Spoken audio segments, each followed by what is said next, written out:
Hi betting experts, on Thursday the 19th of November. First of all, look back at our two bets at Warwick on Wednesday. We moved to market raisin on Thursday. Pretty decent ground expected, a little bit of cut in it. There are a few showers in the forecast, but it rarely gets too bad there. It's all about speed.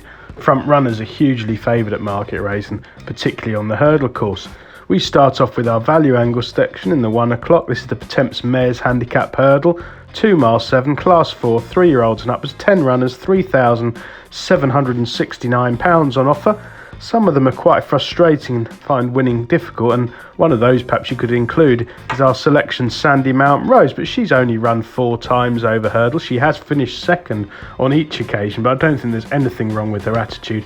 She's just a typical Neil Mulholland work in progress. The yard in terrific form, 7 from 37 in the last 14 days, a 19% strike rate.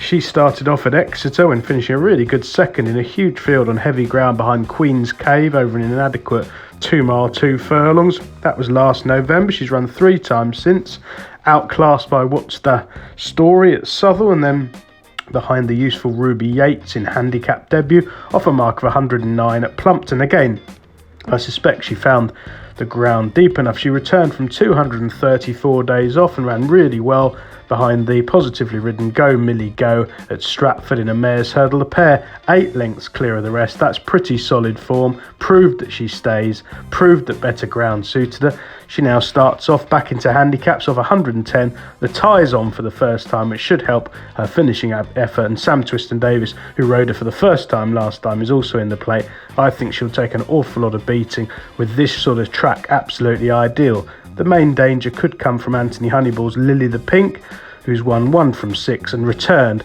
like all of Honeyball's, in terrific heart this season with a very good second behind a Skelton Plot in Robin Gold at Lingfield. That rival has been beaten very narrowly since and probably should have won, so that's pretty solid form. That was off 107, £3 higher for a narrow defeat's perfectly lenient. Ben Godfrey, very good value for the £7. She's a big danger, but I think Sandy Mount Rose might just be open to that little bit more improvement. For our nap of the day, we go to the opening 12:30. This is the Potemps National Hunt Novice Hurdle, 2 mile 2, class 4, 4-year-olds. That was 5 runners. I do think this is at the mercy of Stoner's Choice. Now, Fergal O'Brien had a very quiet 2 months where he barely had a winner from about 46 runners, but he's right back in the groove. Now 9 from 47 in the last fortnight, 19% strike, which is very good now. The racing's hotting up. This one, 2 from 3 over hurdles so far. Started off at Perth, losing 1 length at every hurdle, beaten by Mrs. Hyde, who's gone on to taste listed glory since. That's very good form. It's been franked by Stoner's Choice twice since, beating Coppolas back at Perth over 2 miles very impressively, despite again a couple of errors, the second's one since. Then at Carlisle, workmanlike last time, under the penalty and beating Bass Rock. Again, a couple of jumping errors under Max Kendrick. Hopefully that should be improving. The yard now in much better form. Does have the double penalties to give away, but the main danger, Captain Biggles, comes from a yard, Ollie Murphy, firmly in the wilderness. They are genuinely struggling now.